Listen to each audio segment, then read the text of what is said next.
Do you know where the richest people do their meetings? They don't call everyone to their office and definitely not to their homes.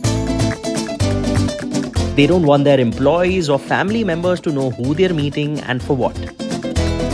Now, all of them have access to what is called a third space, more popularly known as a lifestyle club. And by the end of this video, we'll cover everything about how expensive is it to become a member of one such club, what kind of people choose to become members, what kind of meetings do these people do, and above all, what is the real business model of these clubs. Hey, morning, Sarthak. How are you? Welcome. All right. To understand how these clubs function, I'm meeting with Vivek, the founder of the Quorum. This is the what I would call the heart of the club. And yeah, it was designed to really be sort of multifunctional, transformational. It's a place where people come and work during the day, have their meetings, entertain, dine. He runs his clubs in Gurgaon, Mumbai and Hyderabad. Morning. How are you? Morning, guys. So, industrial-sized kitchen, food and beverage is an integral part of what we do. And I'm excited to bring everything there is about life in private clubs.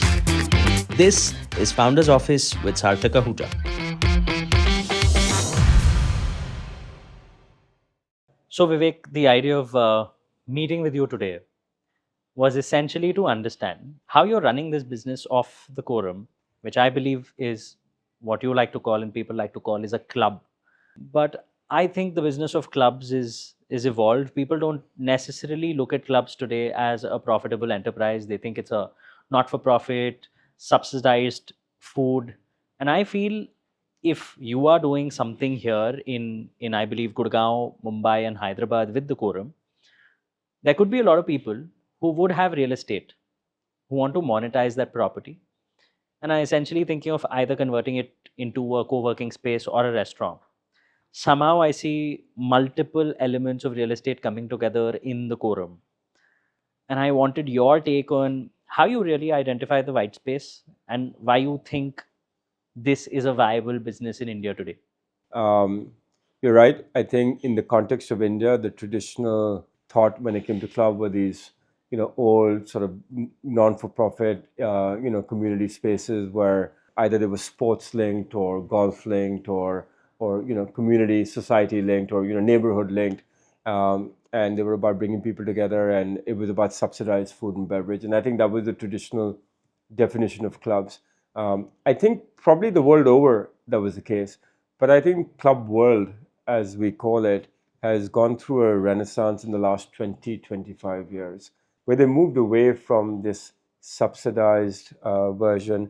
It was about building a community of like-minded people around shared interests, giving them this quintessential third space that could be used for work, play, entertain, dine, and give and provide high quality hospitality. We saw that in the context of India, no one was really doing that. This was back in about 2014, 13, 14, when I started thinking about the idea. And I was kind of looking and observing these clubs popping up in cities around the world. And I said, no one had done it in India. I think people were talking about it. So it was a new version of what is traditional club. So I think I try and, when we refer to ourselves, I call it the Quorum now. I don't call it the Quorum Club because I'm deliberately trying to, disassociate myself from, the baggage the word club has. Sure. So how would you identify this business model then? Do you say you're a food and beverage company, or you're a co-working space company, or you're a fitness, health and wellness center? But we're called urban city sort of clubs. And, we further define them by saying they're lifestyle clubs. And I think there are really 5 pillars that define us. One is, at the very core, we're a hospitality business. Then we're about building a community of like-minded people. So that's our second pillar. Our third pillar is programming and culture. There are a couple of reasons why we do that. We do that to engage our audience. We do that as a self-selective bias for the kind of people and the like-mindedness of people that we're building a community around. So that's become a critical part of what we do. The fourth part is wellness and well-being. And the fifth pillar for us was art and design. We felt like I think creativity is embedded in all of us, no matter what we do. And I think the question you asked was kind of what was the business model around it. Fundamentally, any club is a subscription-based business, right? You are limited in the terms of the amount of people that are allowed to walk in. You're not like a restaurant where anyone could walk in. That subscription of the business allows you to cater to a smaller number of people than you would perhaps do if you were open to all, and allow you to develop a higher quality, experience to them. So really, the business is between the subscription that we make and the revenue we make from the sale of services, which is primarily food and beverage. Got it. So, what do you think is the value proposition for the urban Indian today living in these top tier metro cities? Is there an unmet need for which they'll come to the Quorum, or do you think there's a very specific pain point they're really trying to solve? So when we were building the Quorum, one of the things that I wanted is to create this space that was relevant through the day. It was good for work, it was good for play, and that went into our design. When we built it initially, because of the new genre of clubs, I don't think people fully understood what we did. COVID, I think, was a very interesting turning point for that. People post-COVID have said, "Oh my God, we need this third space." We've been saying it all this time that we built this third space for you. I think the consumer adaptation to what we had built, COVID, for example, was a catalyst for that. And so I think today, I think it's become apparent to most people that they don't have to go into work every day, especially the segment of the society that we target, which are either entrepreneurs or senior business leaders or people that don't have to report in every day in the work. They want that 1 day or 2 days a week where they don't go into work, where they want to be in a little bit more of an inspiring environment. They want to be in a little bit of a different environment to have their meetings, either meet their clients or meet their friends. And I think now we're seeing it now. Now everyone's asking for it. What's the member persona, if I may say? Do you have multiple personas that you can easily identify and say people living in these cities, possibly a certain amount of income on a monthly or an annual basis? Yeah. Or is there something else that really binds them together that you see on ground happening? Actually, it's an interesting anecdote. I grew up in Delhi, and Delhi is known to be a little cliquey. Yeah. The friends that you grew up with are the friends that you sort of hang out with and what have you. And people used to always complain to me, "Oh, we never get to meet interesting people, or we never get to meet new people." And so I felt that there was a gap of interesting people coming together. So we felt like, how do we create a room that's well designed? It has a certain sensibility that is attractive to a certain set of people. We pepper it with interesting, ideas and programming and culture that further attracts a certain set of people. And then the profile-wise, diversity was super key. We did not want just the bankers or just the lawyers or just the creative folks. We felt like, if we had diversity in age, in gender, very important. We didn't want an all boys club. In fact, if you walk outside, you'll see there's a very healthy balance of men, women, people socializing, people doing business. That's right. And I think that's the vibrancy and the vibe that we were going for. And today, between our three cities, we're around 3,000 members. And our membership for the standard is member plus their spouse. So we add the spouse, we're closer to about 5,000 unique individuals who we cater or call as our members. And there's a big diversity from young, upcoming professionals to entrepreneurs to the venture capitalists, to the C-suite executives, to managing directors of businesses, to chairmen of companies. And what we look for is interesting folks that do interesting things. Now, you're right. There's a certain segment of society that we target. There is a cost to become a member. I don't think it's super. And is that the only filter, or are there other parts on how you can actually become a member? I mean, I understand people who are willing to pay the membership fee, can afford the membership fee, Yeah. is one part of it. But Yeah. if, say, someone were open to paying the membership fee, would there still be reasons for you to not make them a member? Yeah, I think what we do today is, Sarthak, first of all, we're looking at always the mix of what is our community looking like. For example, in Gurgaon, are we underweight certain things? Are we overweight certain things? And that becomes, we want to try and fill those up. So we'll be looking for that healthy mix. We don't interview people. I think that can be, perceived as being rude. So we do that, but we actually do reference checks internally using all the information that's available in the world today on the digital footprint that people have here. So Got it. So, if say you've got 5,000 members that are active today, how much capacity do you build for as a business to say, okay, right now I'm at full capacity? Do you know there's a certain percentage, for example, you would expect every day a 7% or an 8% or 5% of the members to show up, and that's how you think of capacity when you're looking at what amount of real no, estate so to take? it's super nuanced. I'll tell you how it works. So those who live close by will use it a little bit more. Those who use it for those who are 5-6 years old are earlier members.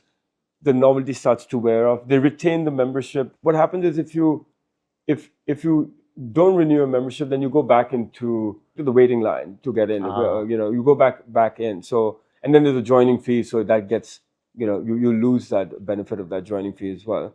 But I think on speaking to a couple of our partner clubs around the world, and we have quite a few of them, I think the consensus is that it's about 5 square foot per member. Okay. Of member area. I'm not counting the back of house area. So there's kind of a thumb rule. Okay. It's 5 square foot member.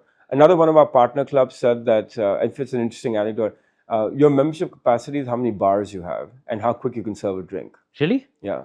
He said, as long as the member gets a drink within 5 minutes, I can keep adding on members to my club. So I'm just thinking, if someone wants to set up a place like the Quorum, Yeah. how big a space do you think is necessary to be able to serve at least 2,000 members to begin with? Because I think that would be one metric where it would at least start to make some financial sense from a break-even perspective. I think the answer really is, I would look at it slightly differently, Sarthak. Sure, go ahead. The answer is, in my opinion, is that if you build to scale, it requires more capital, but the value proposition becomes easier and more palatable for the person who's going to pay you a fees. That's right. If you build a 2-room space, no matter what you do within those 2 rooms, people are going to come and say, why would I pay a subscription fee to enter into here, right? So I think scale drives the vasuli, for lack of a better word, of why you would take the membership. So when we built Gurgaon, which is about 35,000 square feet, people would say, you've gone absolutely nuts and mad, and how are you going to fill this up? But I instinctively felt like if I made it smaller, people would not take the membership. So I think it becomes a chicken and an egg. Got it. Right? So the minimum you would say for a city in India would possibly be about 30,000? I think this is probably now that we look at it, 35,000 square feet seems to be the format where I think it starts to make a little bit of sense. And is Mumbai bigger? Mumbai is a bit bigger. Yeah, Mumbai is closer to 50. about 56,000 square feet. We just added 2 more co-working floors in Mumbai. So if I include that, we're closer to about 80,000 square feet. But if I take away our co-working business, the club itself is 56,000 square And feet. Hyderabad would be about? Hyderabad is close to about 85,000 square feet. Just Got the it. club, yeah. So we've become bigger and bigger. In fact, we're looking at another project in our 4th market now. It's very early days, so I can't really talk about it.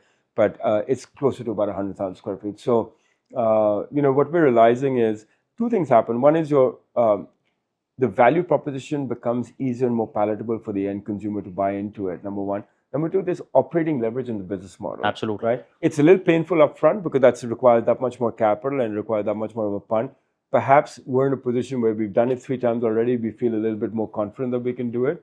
But I think if I were to say if someone was starting it off today, 25 to 35 seems to be the sweet spot, because you've got to have a certain amount of facilities. Absolutely. Yeah, you got to have, and what you define them depending on what their micro market requirements are. But if you don't have a certain X amount of facilities, people won't see the value in taking the membership. And now, with all the learnings of having done it thrice, how do you divide the space into, would you say about 35% should go into sporting facilities as a necessity of what you figured members use a fair bit, or it attracts them? We've learned that the office building is a really interesting asset class for us for a number of reasons, and I can talk about that more if you like. But because we're in office buildings, the sporting facilities are opportunistic. So in Hyderabad, we had outdoor and a rooftop, so we could put it.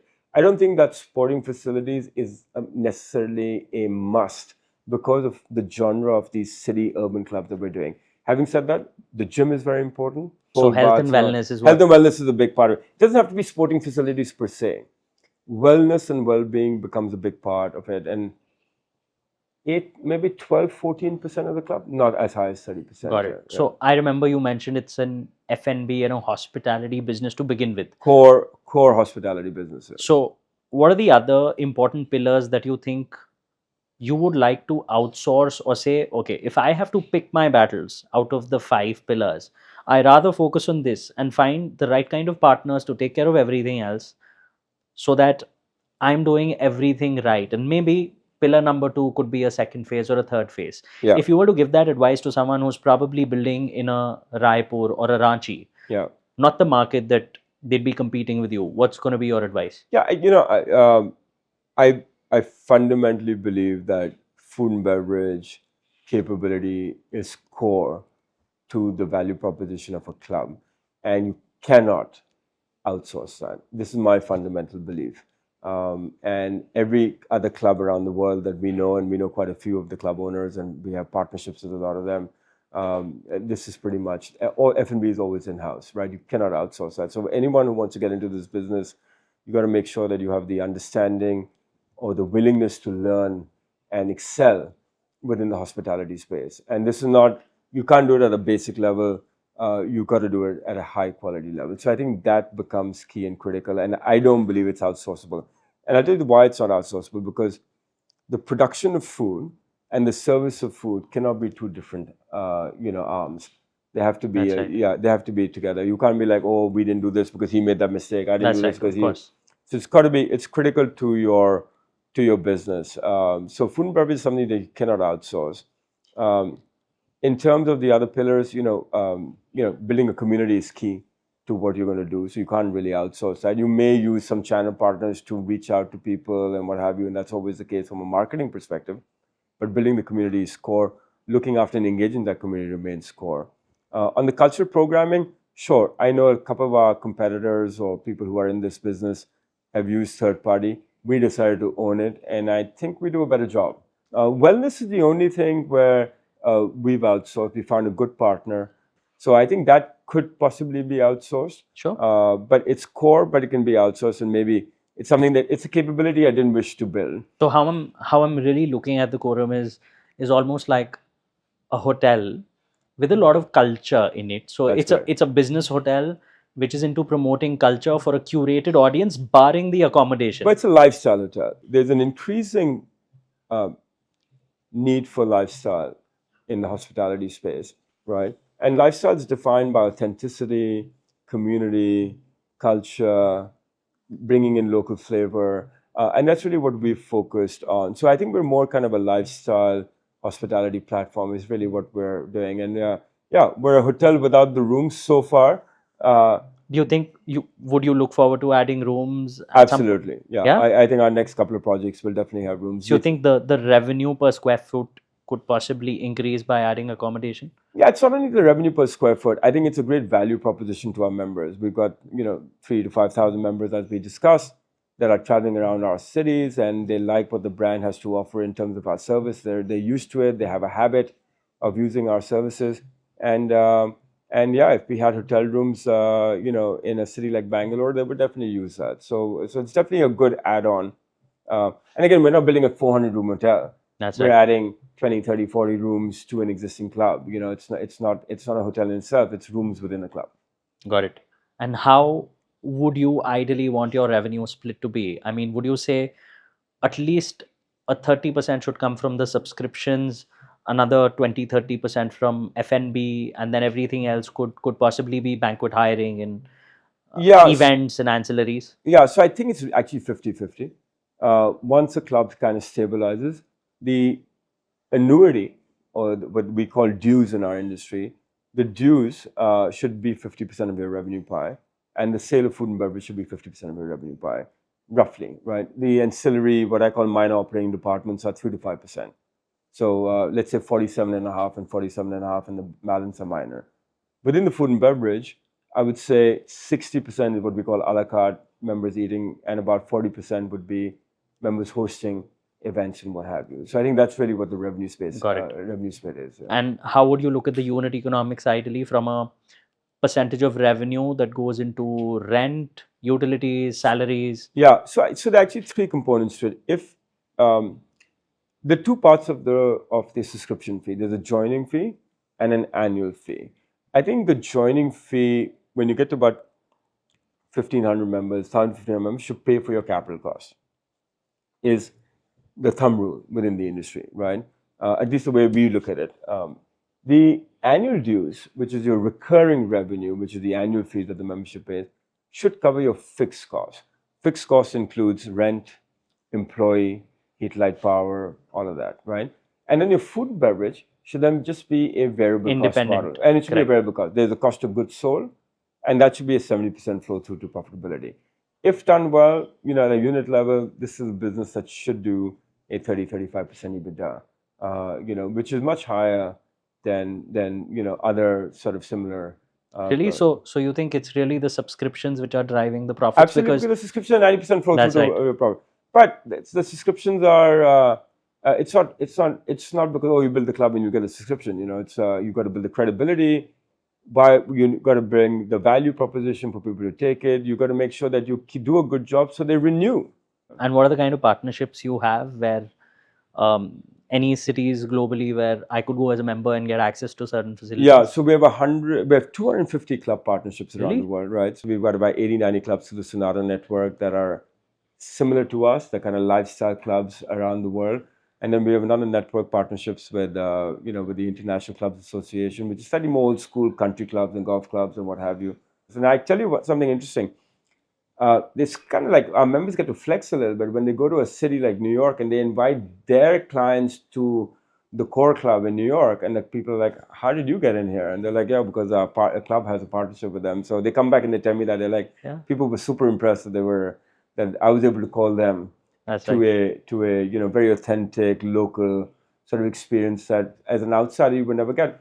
More importantly, I think it allows you to be in these like rooms as well that you won't normally have access to. So it's privileged access to get into these clubs. So I think the real value proposition is our global reciprocal network. Yeah. Absolutely. You do have plans to expand. So when you do you think there's a benchmark one should follow in terms of in these many years, I should be able to recover my fixed cost and break even ideally by month such and such? Yeah. So listen, I think if you should be able to get to about today, as we look at it now, we should be able to get to 1,500 members in about a year and a half's time in a new city, right? And that's when we recover our costs. But for this first year and a half, that money actually funds negative working capital. So to answer your question, we break even cash flow basis on pretty much day one. Okay. Yeah, provided you can put all these things together and get the value proposition going. So it's a fairly profitable business model once the Excel spreadsheet becomes a reality. That's And right. it took us 6 years or 5 years for that Excel spreadsheet to become a reality because there was a lot of trial and error and tinkering and actually in credibility.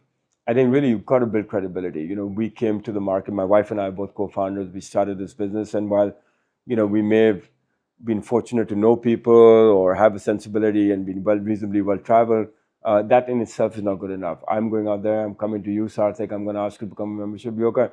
In fact, I think the first 100 members interviewed me.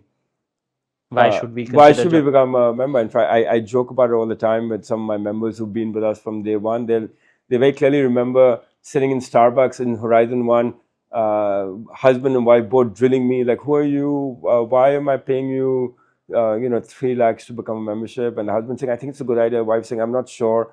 And they're all good friends now, and they laugh at me. They're like, "We're glad glad we did it." But I was on the interviewing side. I think.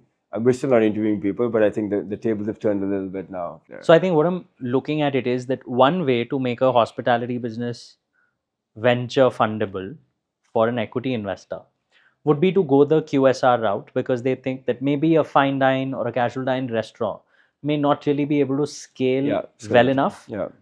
But somehow you've kind of brought in the subscription aspect to the fine dine, casual dine, if I may. Yeah.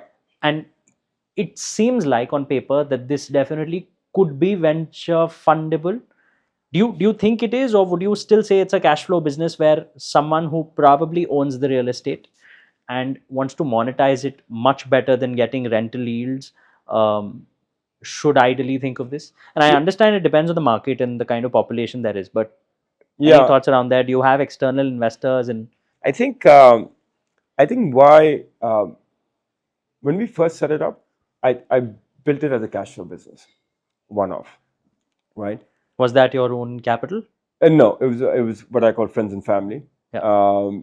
So I put up the most amount of capital, but I did put up more than enough of my skin in the game to demonstrate rather that I had enough skin in the game into the business. But when we built the first one, we thought it was going to be a cash on cash. I think where we stand today, um, I think I'm looking more as a valuation driven business. But when I started, I think it was a cash business. And the reason why we're looking at the valuation business, I think the club business itself, in what we are trying to do, doesn't have scale beyond 5, maybe 7 cities.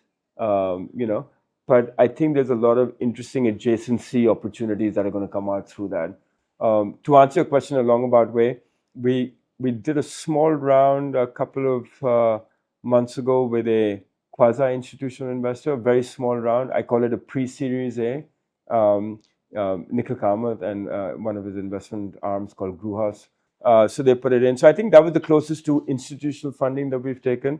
But the reason we took them in, because I think we're going to use that now as a benchmark for maybe looking at some institutional capital in about 12 to 18 months when we have a little bit larger plan and footprint planned out for us. And what are you doing with District 150?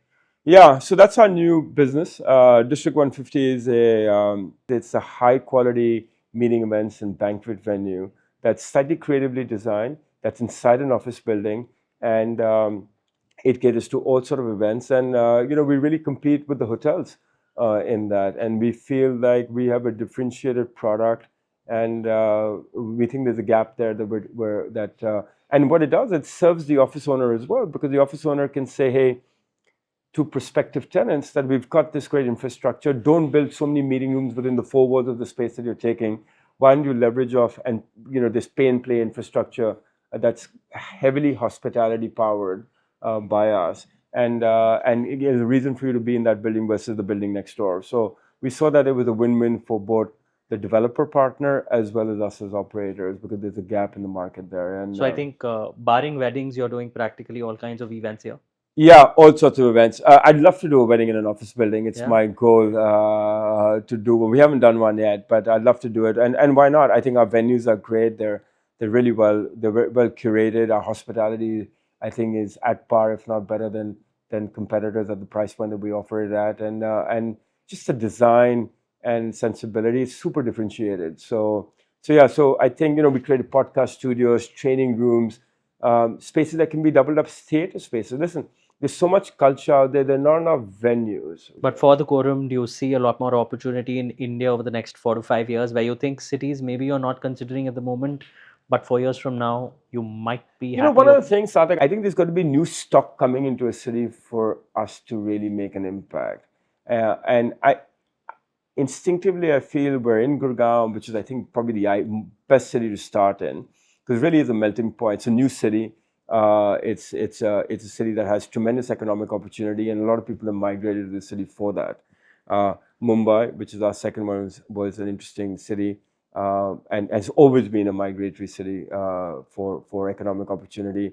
Hyderabad is a city that's going through this really interesting inflection point. That's it. And with the great infrastructure that's gone on over the last 10 years. Bangalore is definitely on our radar. It's got to be next. What do you think about a Chennai maybe? I'm not sure about Chennai. I don't know enough about it to make a comment. But I've been asked to do something in Calcutta, and I think Calcutta has the reverse. It has migration out. In fact, but so you Calcutta know what I mean. and it has got so many of these clubs any which way. It's got a massive club culture. But I don't think it's Cosmo enough for you to be... It's not Cosmo, and people are not going into Calcutta to work. That's right. So that's, for me, that's important. If you are having a net inflow of people coming into a city, I think it becomes interesting for us. I think NCR could have 2, so we'd love to do something in Delhi. I think Goa is an interesting market. I think Goa is going to become a primary market. It's still a leisure market. And what do you think about Dubai, when it's not really India, but it's still India? I think it's the 7th city of India. Yeah, definitely. Dubai is definitely a market that would serve the tremendous NRI. In fact, we're going to launch a new NRI membership as well for the Quorum, because if you want to come to any of the major metro cities and get a chance to sort of hobnob with the right kind of people who are making the right difference, who are going to be the leaders and future of tomorrow, this is the right room to be in. So yeah, using that thesis, Dubai becomes an interesting natural extension. Do you have any competitors in India who you really benchmark against, or do you think you're kind of creating a new category right now? We're a hardcore hospitality, food and beverage business. Everyone's our competitor. If you're going to dine out with me, I'm competing with every good restaurant outside as well in the city. So I have to do a good job. So in one way, everyone's a competitor. So I have to be good enough, create the right ambience to make sure that you choose to spend your dining out wallet at our establishment versus another establishment. Within the members club, within this genre, obviously SOAS opened in India about a year up and down from when we did. I think the Birlas Aditya Birla Group has opened a club. It's called Jolies. It's called, yeah, that's called Jolies in Mumbai. I think the Ambanis have opened club called Bay Club in Mumbai as well. I'm sure there'll be some global competitors who will come into India, and more people will do it. But we welcome that. It's establishing the category. When we started this, we had to say, what we are. Now we have to say, why are we different? But tell me something, which also tells me that when people look at the financials of a company like the Soho House, yeah, it's been in the news recently for not having been able to turn a profit. Yeah. Do you think it's because they're in markets where already there are a lot of clubs, which kind of hits the economics or maybe eats away a target audience? And in that context, India is probably still a ripe market where it makes sense to go into this business? Yeah, I don't listen. SOAS is a big global firm that operates in many jurisdictions, has many different types of deals. They operate at a very high quality, and they've built a great brand. So why they're not profitable, I'm not sure. But to answer your question, is this more profitable in India versus other markets? I don't know if I can. I don't know if I have an answer to that. I know that we are profitable, and we do reasonably well. And but is that market dynamics? Is it timing?